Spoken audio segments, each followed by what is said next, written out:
You are here on purpose, with a purpose by design and not by default. And it is your time right now to share your story on Right Now. Hello, everybody. Welcome to Right Now, an author's platform. I am Pamela Hinkle, and I am so glad that you are here today.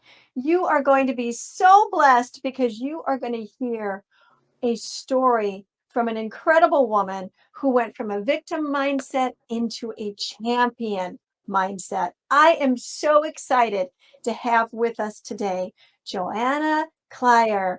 Nice to have you here, Joanna. Welcome to the Thank you. podcast. Thank you. Welcome to the radio show. Go ahead. I'm interrupting you. Jump on in. Tell us all about who you are. Hi, it's so good to be here too with you, Pamela. Thanks for the invite and the opportunity. Hi, I'm Joanna Kleier. I'm a life coach, certified trainer, speaker, philanthropist. I am a president of the House of Helping Hands. I help domestic violence survivors and their children with job placement, job training, so that they can fend for themselves, provide for themselves, and not be under anyone's oppression, and live a free life and take their children out of stressful situations. So that's where I am now. But back in the day when my parents were young, my mom was 17, my dad was 23, and my father was in the military, and he had suffered PTSD from childhood as well as in the wars of Vietnam and Korea. And he struggled with PTSD, and my mom was a young girl, naive and innocent, and didn't realize what would happen to them due to the PTSD that my dad had suffered. Mm-hmm. And so my dad was a wonderful man, full of courage. To be a veteran, you have to be full of courage to survive and withstand what they did in those wars and World War One, after World War II. It's pretty amazing to see how resilient they were. My parents were married for about 41 years. It was mostly good, but we would have my dad would have periodical blackouts, and in that time he would be violent at times. This is not something that's new. It's been happening since the beginning of time. The brain, through trauma, does end up having blackouts where it will literally black out and you won't know what you're doing to protect you. So later on, when my dad was sick, my parents had gotten help. My mom was removed from the house and then put back in the house, and they received help. That doesn't happen very often. A lot of the times this has gone undocumented and unknown because there's a lot of silence involved and secrets. So the reason why I'm doing as well as I am, going from victim to champion, is because my parents went from victim to champions. Wow. At the end of my dad's life, he was sober and got help, and he was a very spiritual man the whole time. But he got help. My mom got help. She went to Al-Anon. And I was able to witness the change. He didn't have blackouts anymore. He was sober-minded. And for 12 years, I was at home, the youngest of 5 children, and able to watch him heal through his spirituality. You know, God took him out of his home to go in the military, and God took him out of the military on an honorable discharge, because he was a sergeant. But I've never met anybody come from where he came from to where he ended up. He ended up very close to me. We talked a lot. After he stopped abusing, I would go into a space. I was about 16 years old, and I would go into a space and I would try to get to know him. Not the person that blacked out or that did bad things, but the person who he was. Because when people are in addiction, they're not present minded. No. And they're literally self-medicated and running from certain things. And so that's what happened to me. I got into addiction to self-medicate. And so I'm an advocate for victims' rights because I grew up in victimization. Through my story, I'm able to understand what it's like to be in the victim mindset, to recover, to get help, and to implement the things that I've learned through recovery. And I know my mother did it and my father did it. And my dad at the end was very remorseful for what he did.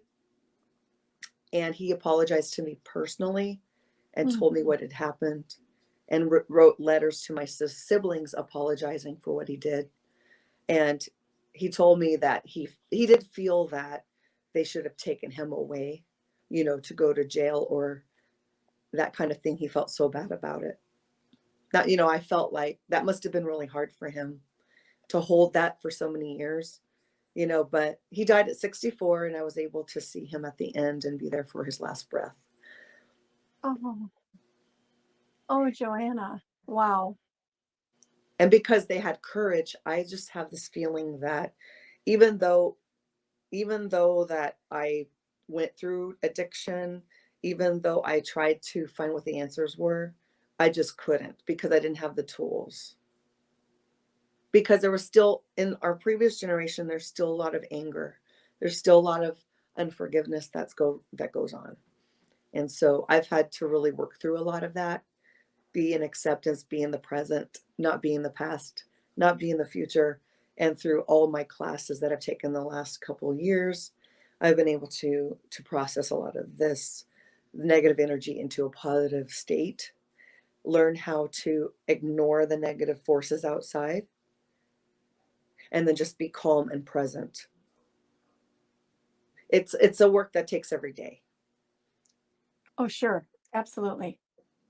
Wow. But because I did all those, I watched all that and I went through all of it. I understand what a victim mindset is. I understand that it's passed down from generation to generation. And my dad tried to stop it. And then I just take it one step further. So my children didn't have to deal with that at all. So I provided a safe space for my two girls, and my husband was better than his own parents, spent a lot of quality time with them, and we just worked together as a team. And the one thing I just want to point out to people, there's dysfunction in every relationship that you have. It's not perfect. And so we have to be not hard on others, but we need to change ourselves and how we respond. I read a book called The Success Principles with Jack Canfield that really helped me with understanding that I have to take 100% responsibility for my problems and not blame others. And this just through study and trial and error and falling and getting up and falling and getting up and never giving up. The courage that my previous generation, my parents, went through was just hard and stressful, and they struggled. They just survived. But with our generation now, we can teach our children to thrive, that we can change for the better, and then we can pass it on. And my older daughter's 20 and she just moved out to go to the third year of college. And my younger one's in the first semester of college. And what we need to do as a society is look back at what the changes that we have made and see how much better off our children are. Bravo. Oh, that is just beautiful. Oh my gosh. Can I ask you a couple of questions? Just kind of add on to that. I love what you said when you use this statement, silence in secrets. Can you unpack that a little bit for us? What does that mean? Yeah, well, in 2014, when I went into recovery, I was at my lowest where, a lot of people end up, they had a lowest or a rock bottom. And at 2014, I had hit my rock bottom. I had actually realized that growing up, we make the best out of a bad situation. Our brains protect us through the fight or flight response. And what I learned is that we have a lot of shame and guilt. And they didn't talk about it and they hid it. My mom used to actually send me outside a lot to play. And I know that the women in the 1940s and 1950s did drink a lot of alcohol and did hide, because if you hid, then no one knew. And so hiding was the way that you avoided feeling shame and guilt. And it was, you would just shut down completely. And I was actually a recipient of that. My mom was in major denial. She lived to be 78 years old, and she felt with her position, she felt that she did the right thing by staying with my father. There's always good and bad in every decision, right? So if you leave, you have no parents at home, everybody's working, and you're going from home to home to home to home. It's very traumatic on children. In her situation, it wasn't always bad all the time. My dad went to work the whole time, was highly functional, and there was a lot of good qualities that he had that she saw. And she felt that if she could be there for us when we came home from school, if she later on did protect us by taking the abuse instead of the children, that was her way of dealing with it. And so she would send us outside a lot. So I have a feeling that she hid a lot. She had a lot of fear and shame and guilt. And she would even talk about she did the right thing. Me as a child of domestic violence, I really don't feel it was the right thing to do, but for her it was. And so I have to go into forgiveness about that. So there's things that come up when you're addressing certain issues. There's anger that has been shoved way down deep because of the silence. But because I went through exactly what my mother went through, I got triggered the same way she did by certain stimuli through the PTSD that I have. So if my husband gets excited about something, my body would literally react in the same response of fight or flight. And then, like, if the children were being reprimanded, I would stand right there. So there were certain knee-jerk reactions that I would do to protect my children. But in my situation, it wasn't like that. It wasn't like my previous generation at all. And so I would just go into protection mode. And so I was always in a response mechanism. And so was my mother. But through recovery and shifting the mindset, through listening to positive affirmations, motivation, listening to mentors that were positive, successful, and they also shared their story. Les Brown shared his story, and You Got to Be Hungry. Mm-hmm. And he shared his story, allowing us at the power of voice, in the power of voice, and as women of power of voice. And of course, you'll probably go into that later, but sharing his story, sharing his struggle, sharing his ability to have courage, sharing his ability to work through fears, and having that mentor through his experience, strengths, and hope, share that with us. And then we have the ability to have strength and hope. And then recovery, I share the 12 steps of Alcoholics Anonymous in the Resilience to Greatness book that you're a part of in the collaboration with Riel. And she's an amazing book collaborator and an amazing woman. And I want to thank her for putting you and me and other wonderful people that have gone from victim to champion and can share their story because other people allowed them to and open the door for them. Right. And I feel that she has done that, Riel. I cannot pronounce her last name very well, but she knows who she is. But so Resilience to Greatness, check it out. Pamela has her story. I have my story in there, from victim to champion, and we share our story. I put in recovery 12 steps program in there so that other people can kind of look at it and notice that when you're in a victim state, you're in this place of insanity, because in Jack Canfield's book, there's an actual acronym. You have an event, you have a response, and then you have an outcome. Very simple. So if you have an event, you have a response that's the same, you'll have the same outcome. So in order to have a shift, sometimes people have to be removed from the home in a traumatic experience. Children have to be removed in order for the abuser to understand the severity of what they're doing. Because if no one does anything about it, it's the same result, which has the same outcome. And someone's got to stop the cycle. Mm-hmm. And my dad did say at the end of his life, if I can make it better for my children than I had it, I'm doing all right.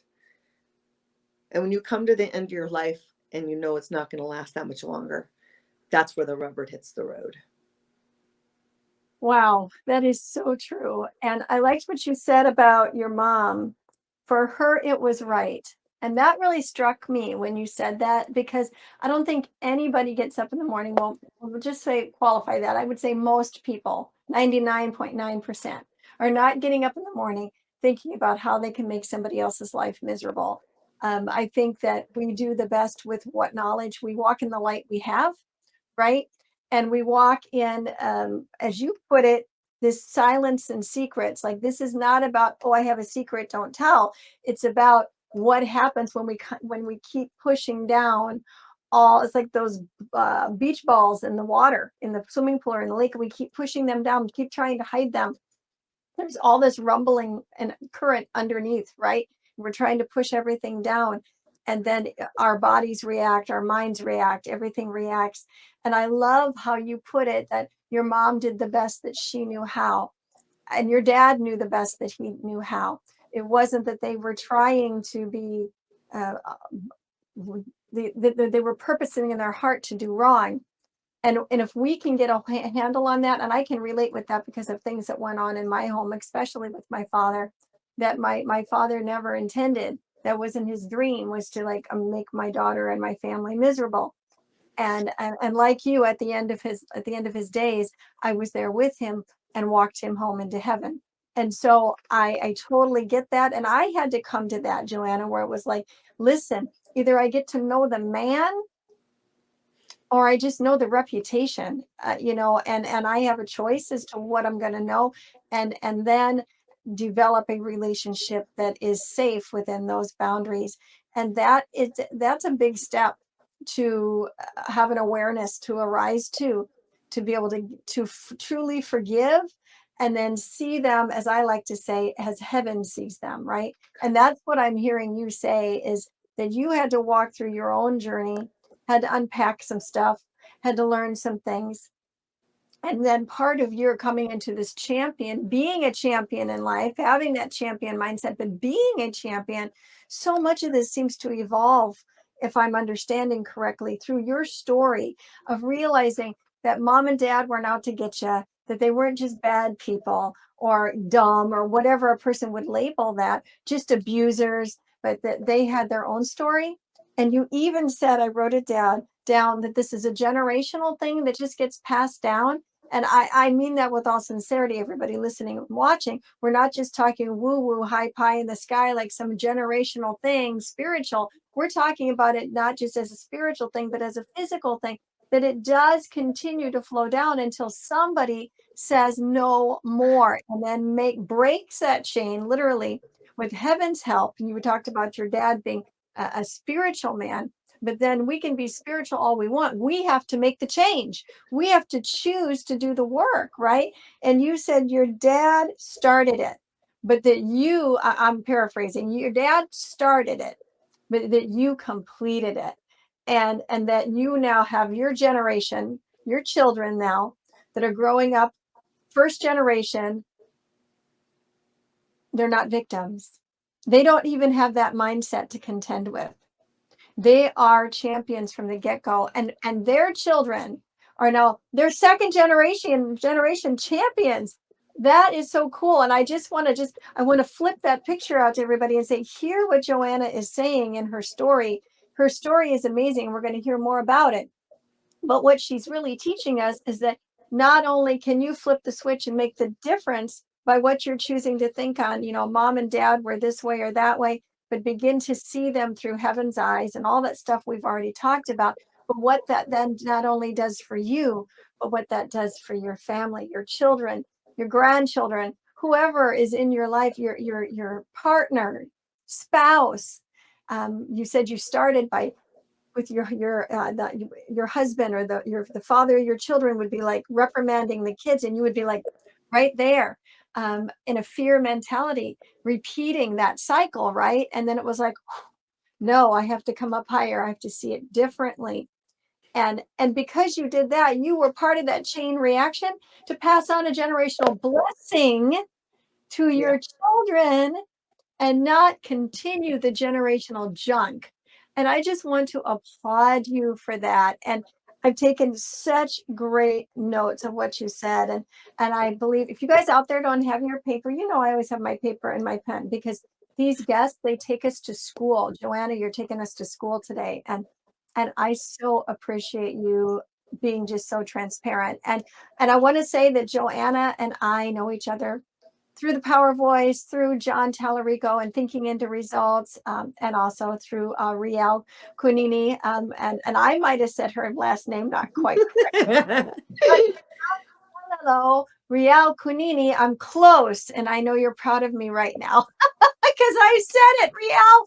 All right. So, Joanna, tell us a little bit more about your story, and then kind of loop us into how did you end up in this book collaboration? We're so curious. So, add anything in about your story, and then take us on. Wow. Okay, so we're gonna have a shift here. When I went in 2014, I literally had put myself in rehab in an outpatient. Wow. Because I needed help. There's one thing that people don't need to realize about addiction is that it's just self-medicating. Mm-hmm. So pretty much through my whole adult life, I have been seen by a doctor and medicated with depression. And we had talked about unpacking and hiding and sneaking. Well, what happens is when you hide and sneak, it stays inside and it festers. Oh, it's so good. And it for people that are different, it comes out in different ways. Some people comes down in anger, but for me, it came down in sadness. So you have people that explode, and you have people that implode, right? Mm-hmm. So that's what I learned about myself. I imploded. I was taught not to talk about it. I was taught that whatever was at home stayed at home, and whatever was at church stayed at church. Sure. And it was two separate things. So it was very confusing as a child. Mm. So what I had to do is realize that my sadness, it's my type of anger gone inward. And it really causes a chemical change and imbalance. I also suffered from PTSD from early childhood trauma. And so there's certain things that I don't remember, right? Right. I heard a couple stories where I was lifted up, right, and put down. But I don't, and whatever I saw as an infant, a toddler, causes you to have PTSD. So you block out certain things. So in order to understand why things are, you have to literally layer by layer, unload one layer at a time in order to get to the core of why you drink or why you use to numb it, right? So I was doing pills on top of alcohol, for example, and that wasn't good, and stuff like that. And so in order for the medications to work, and I promote medications for anybody who has PTSD, because what happens is you're always feeling like you're unsafe everywhere you go, because you're always waiting for the ball to drop, because that's what happened all the time in that certain scenario. And so I learned not to drink. I learned 12 steps. So in order for me to understand what my voice is, I have to know what my voice is, because in trauma, the voice stays down here in the stomach and or the chest or in the throat, and it hasn't had an opportunity to come out. So wow. So with therapy and stuff and recovery, you're allowed to literally feel the shame, feel the fear, feel because you have other people in the room with you that have gone through the same thing, that understand you. So being a part of a collective like that, there's a certain energy. And so it teaches you that it's okay to feel that way. And it gives you in recovery a space, a safety where you can share anything that's on your mind, what you're going through. We have readings and stuff like that. We can talk about the reading or talk about anything that's going on in our life. And it allows for us to heal. It allows for us to share our voice or have one. It takes a long time. So be patient with yourself if you're in this process already out there. People who are out there in this process, be patient with yourself. Easy does it. take it easy. And so I literally got off the addiction for 2 years. And once about 2 years, the fog starts to lift, but you have to stay in recovery. So you have to stay in the meetings. You have to stay connected to your higher power. I had had the God that I was grown up with removed from my life when I was 30 and I'm 50 because of life circumstances. My husband and I married in the church, and then he changed after that. And so I literally had to apply the Christian faith through. Wow. Because I did that with my father, I was able to do that with my situation. And I've seen people in churches break up families over this. Yeah. And so I want to avoid that as much as possible for people, because you can love the person, as you and I've talked about. You might not like their choices. You might not like that they think differently than you. But the thing is that that's just life.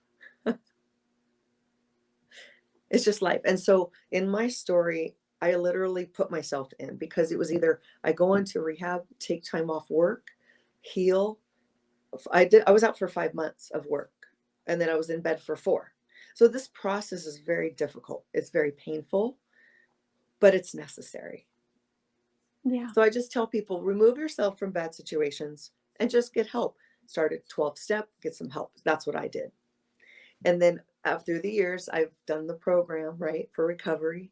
I've listened to positive things. Les Brown popped up on my YouTube, found Les Brown, decided that I was going to listen to him because he lifted my spirit. Mm-hmm. And then after that, I saw the ad for the Power Voice system. This was during COVID. And I'm like, I can't afford the money. No. Well, one day it was like, it came up again in the feed. And I'm like, okay. So I started listening to my intuition, because I followed a health expert by the name of Danette May. She taught me how to meditate, to do visualizations. And then at the same time, Les Brown taught me powerful words of positivity, going from your muck to, and then they all did this. So I would just follow leaders, thought leaders, Les Brown, and he taught us through his story that we could share our story through our speeches. We give 3-minute speech first, and then either a 10 or 15-minute speech next. And literally I was taking 23 takes of this 3-minute speech, just scared half to death. But then because I had meditation, I would do a meditation like right before, jump up and down like Freddie Mercury, and just say, you got to just go for this, So you set your fears aside one at a time, and you just kind of just do little steps. And of course, Les Brown says, yard by yard is hard, inch by inch is a cinch. So then after that was John Tallarico's mindset course. And then I did a media class with Cheryl Hunter.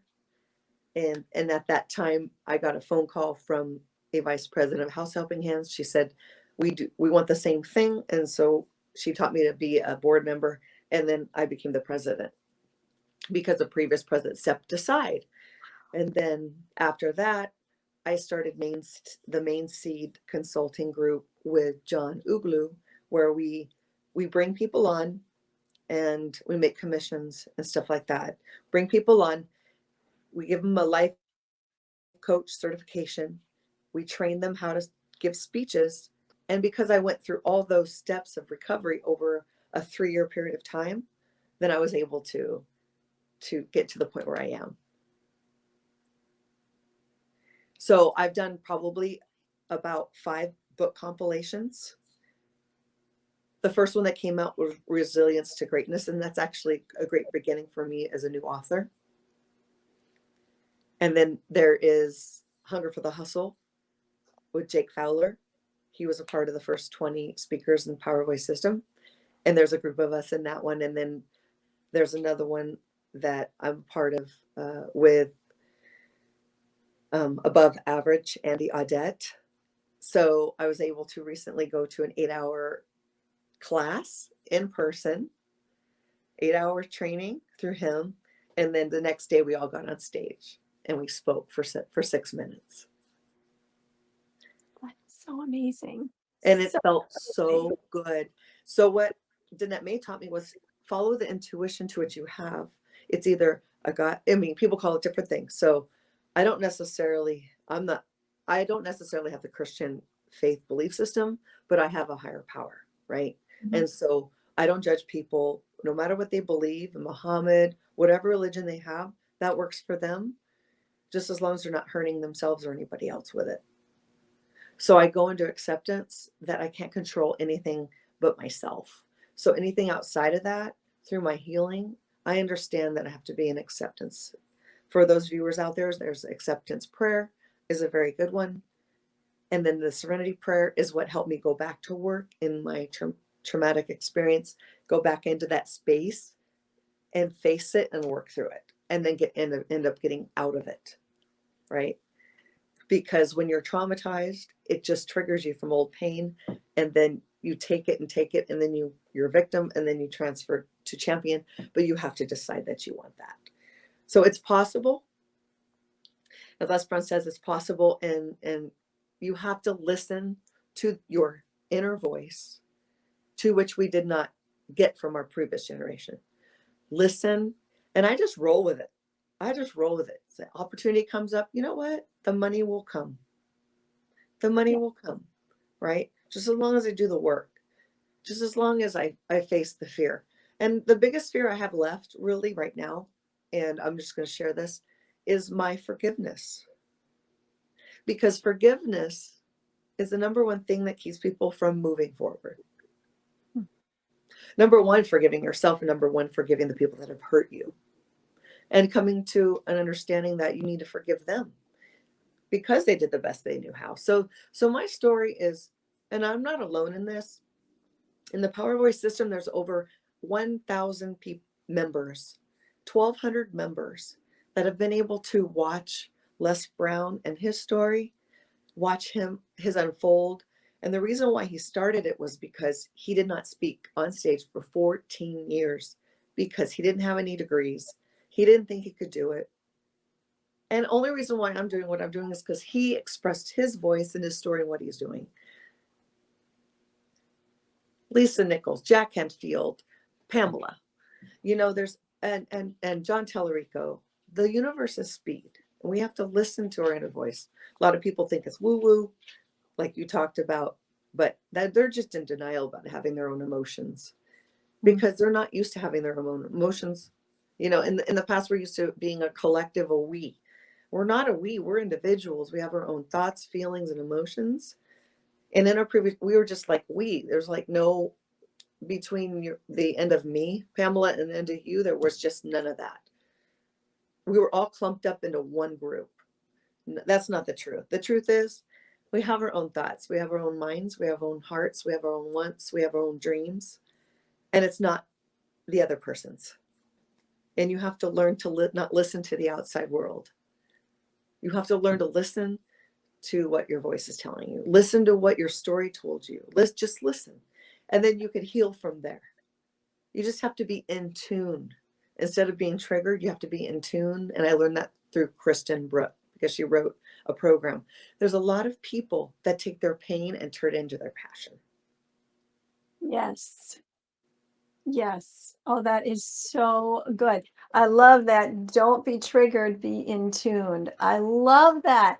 And, Les Brown is our mentor, one of our mentors, and we just love him. And what was so passionate to me about Les was that he is a spiritual person. He is not ashamed to talk about his favorite book, which if you know Les at all, that's the Bible. And he talks about prayer services, and he talks about all that kind of thing.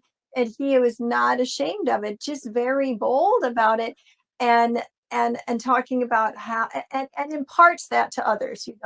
It doesn't, and not in a way of saying, like shoving something down somebody's throat type of thing, but saying that this is out here, and it was a reality to him, and sharing that, and how he was carried on those wings of prayer through all of the different things that he's been through in life. And now how at his beautiful age that he is, now he is sitting in that place where he's raising up his Padawans, right?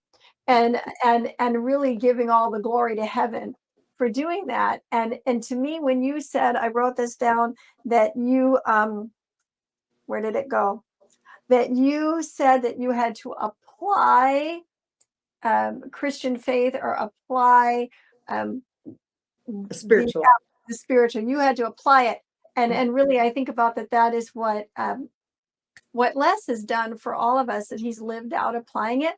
And there's an actual scripture, because I'm a minister, and so there's a scripture that I think of when you were saying that, and it's in Ephesians, and it talks about appropriating your faith, walking it out.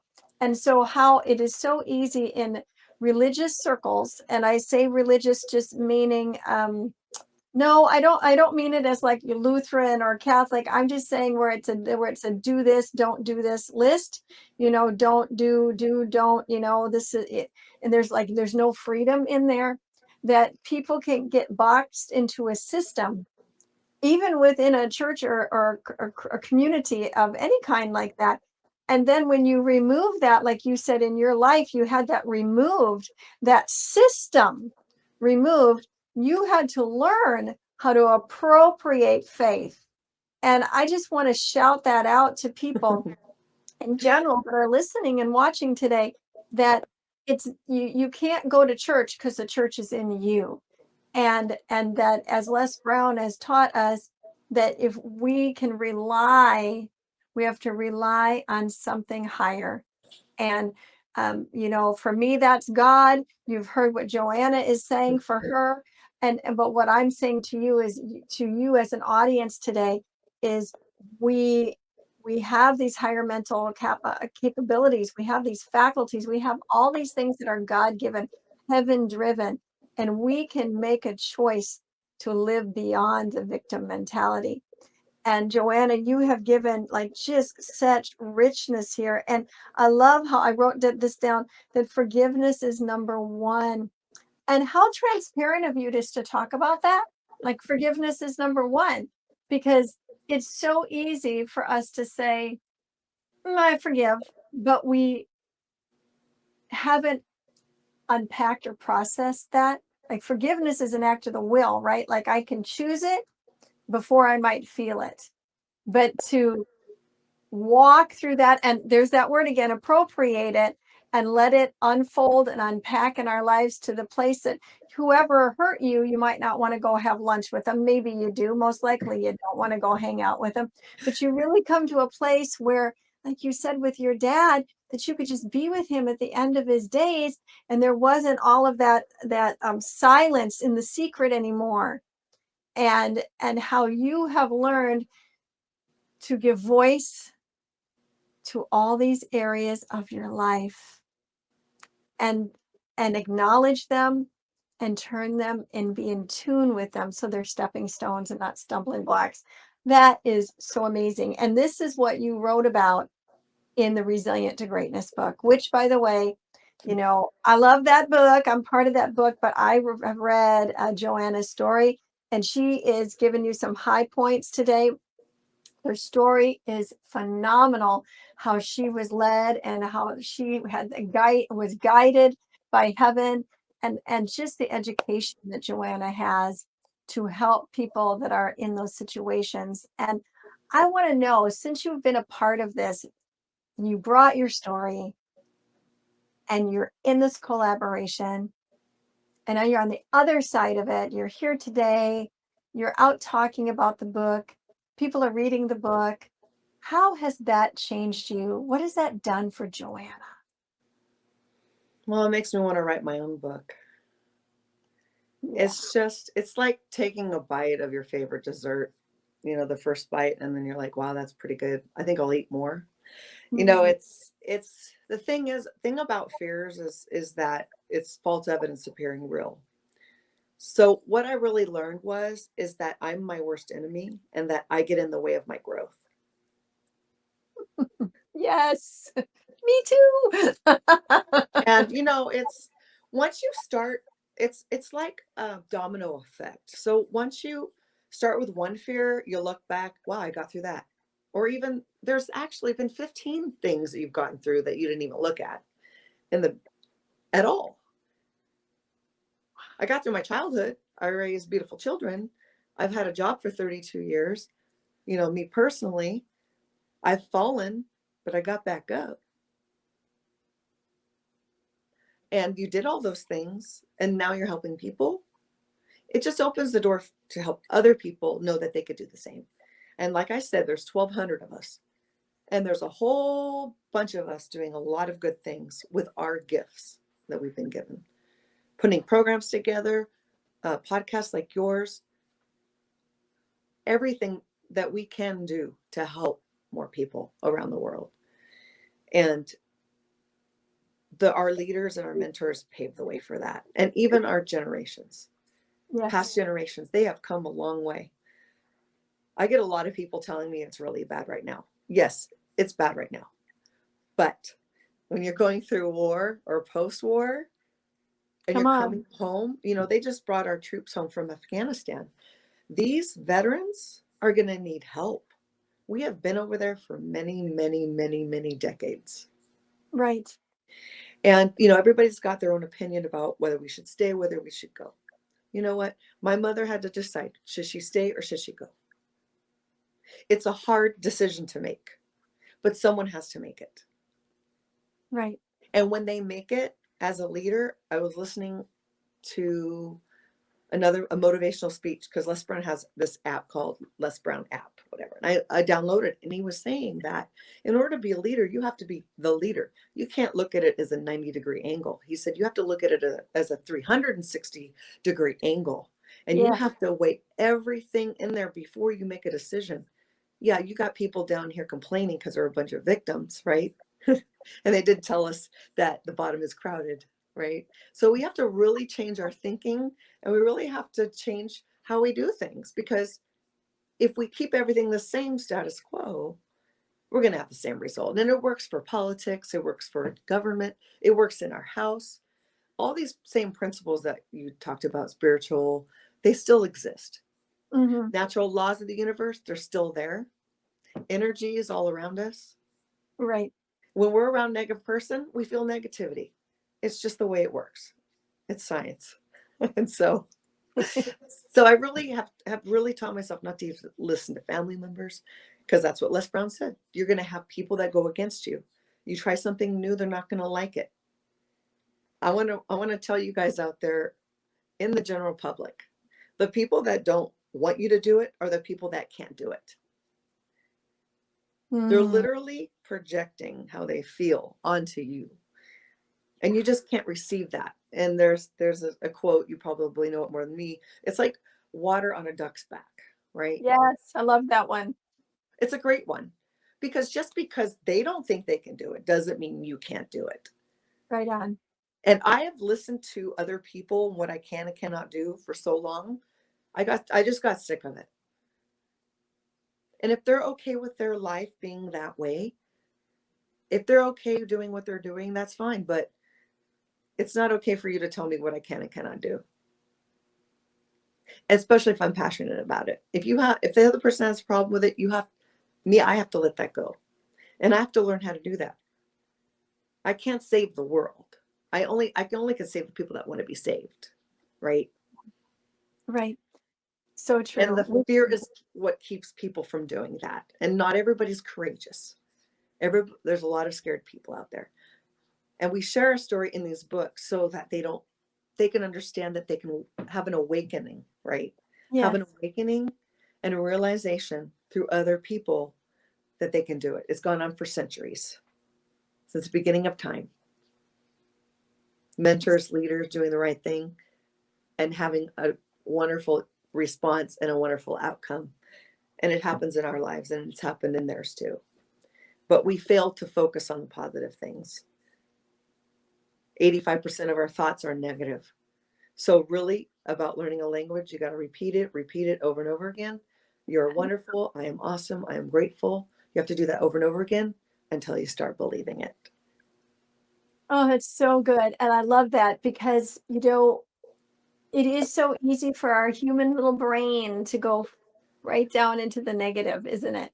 And it is a process to continue bring it back, like that fishing reel, roll it in, to be able to focus on the positive, just like a small child. Mom, watch, look at me, and then the earth and life, so to say, just starts to pale that out. And instead of accentuating the positive, right, and eliminating the negative, we can tend to do the opposite, which is only going to take a toll on our entire existence, isn't it? And so Yes. then what we have been put on this earth to do, we all have a purpose by design, not by default. We can end up struggling with that for so many years. And you're right, we're only responsible, I like to say, for our little world. And if all of us take care of our little world, we end up taking care of the whole world. But we have to just take care of that. And then that starts right here. The scriptures talk about first in Jerusalem, and then it goes out from Jerusalem, Samaria, all the way out in Jerusalem, Judea, Samaria, and the outermost parts of the earth, where our Jerusalem is our little self right here, isn't it? We take care of ourselves, and then we can go out to Judah, whether that's your marriage, your family, whatever. We can start then scoping out, and then the whole world can be set free, can be taught. And Mr. Brown taught us, and if you get a chance to sit at his feet, whether it is watching from a Power Voice video or it's joining Hungry to Speak or whatever, get involved with him. But he will teach you how to do it afraid. You've heard other people like Joyce Myers and Joel Osteen and Jack Canfield and so many others that'll say, being courageous doesn't mean fear-free. It means facing fear and breaking through that terror barrier, which is what I'm hearing Joanna say today. That's right. So powerful, Joanna. Well, before we wrap up today, is there anything else that you're like, yep, I didn't get a chance to touch on that?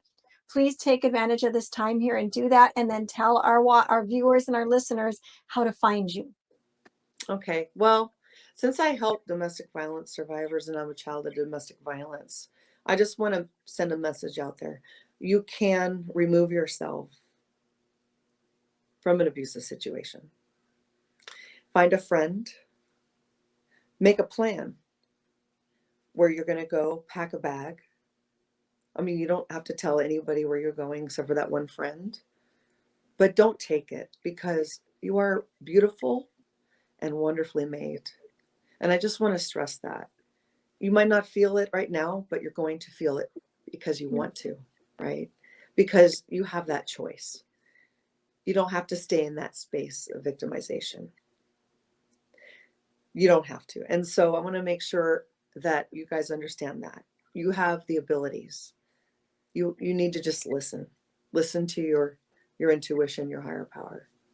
Whatever you believe in, give it away. It's like a noose around your neck, or it'll sink your ship. You have to release it and let it go. What's not yours. And one of my sponsors told me, Joanna, remember one thing: keep your side of the street clean, because that's all you can control. And so don't stay. Especially when you have children, it's very important that you protect your children, because my daughter, in some ways with my addiction, had to address certain things with me. She wanted to work through her things, right? So I had to give her the space to do that. So I had to humble myself and say, I'm sorry if I put you in that situation. Pride and ego in recovery is the one thing that will keep you from growing. And it can come out in many ways. Sure. Like, I cannot accept the fact that I hurt people in my addiction, right? I have to accept that I did that. And honesty is key.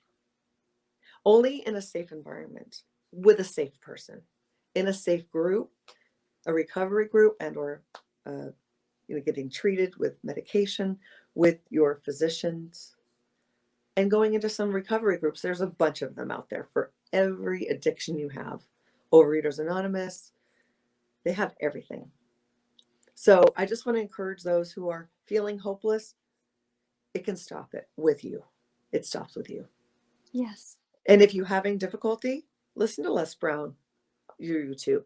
Listen to some motivational speakers that are out there, Tony Robbins or whoever strikes you. And if you're struggling, look up the Serenity Prayer. Look up the acceptance prayer. Yes. When you read them out loud, That's wonderful. Also, you can write out whatever stresses you had in your life and burn them. Or if it's not safe to do that, you can write them all out and then you rip them. It's like a ceremony. So you're not only understanding that you did bad things, you're also putting into practice physically and going through the motions of doing it. Because thinking about it is different than actually doing a ceremony. I literally did one with my daughter. I had a relapse and I came back into the program.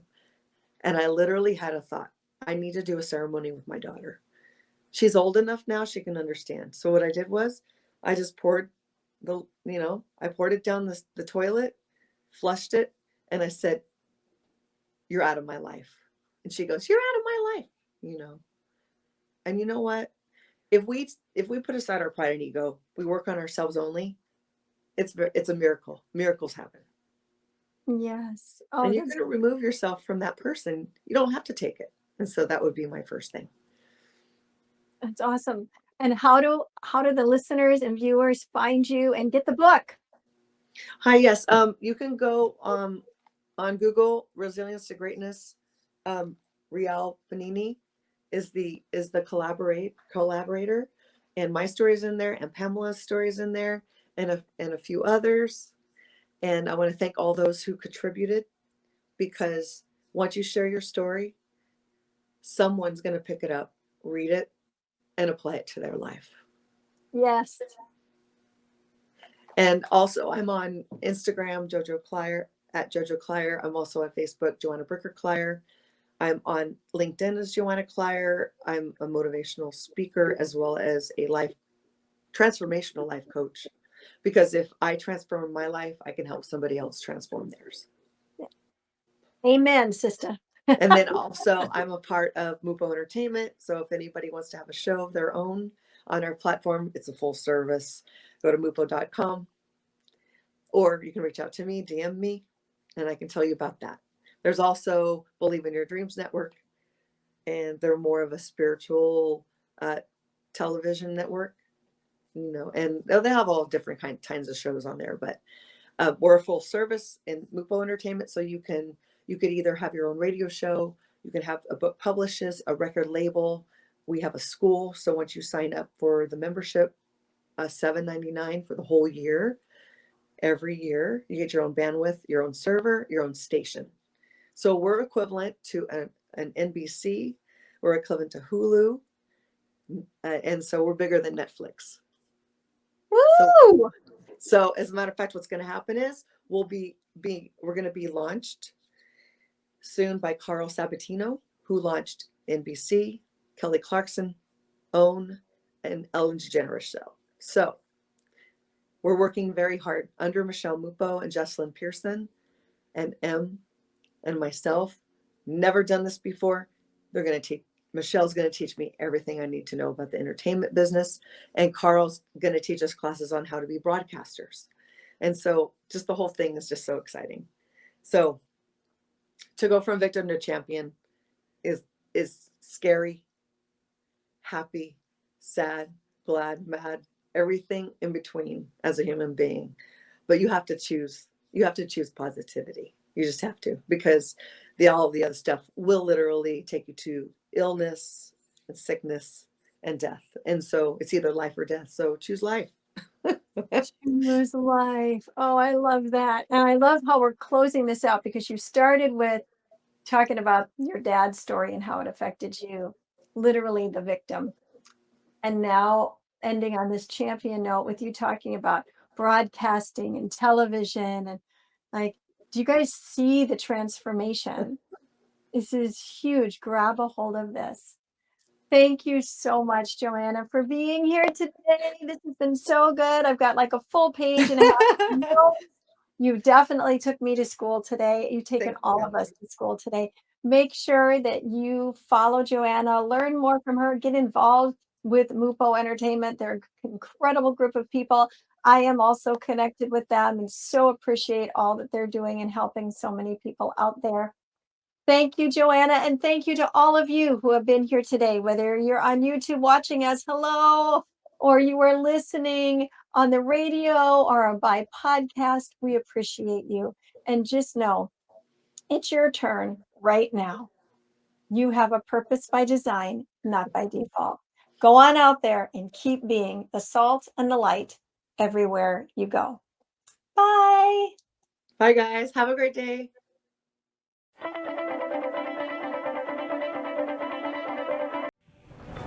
Ascend Above the Crowd is the newest course by Pamela Hinkle.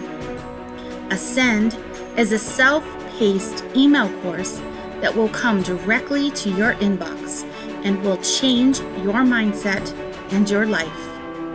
Each week, you will receive lessons, resources, challenges, and journal writings that will help you discover your purpose by design. It's your time to ascend above the crowd. To learn more about Ascend, go to www.purposewithpamela.com/ascend. Pamela Hinkle is the founder of the Purpose Center. Pamela is a mindset mentor, author, speaker, minister, and transformation coach. Her weekly podcast, international radio show, and television show are a lifeline that changes lives and inspires people to discover their individual potential through realizing their purpose by design. Pamela is a natural motivator and has shown many how to find their niche and transform their lives. Although success is an uphill battle, Pamela gives the necessary strategies to flourish, cheering you on every step of the way. Pamela shares from her personal experiences, education, and life as a woman in leadership, utilizing decades of knowledge. Taking the approach of, let's have coffee and chat, she will awaken your dreams and purpose by design. Are you ready for Pamela to help guide you? Email us at purposewpamela.office@gmail.com or go to her website at purposewithpamela.com.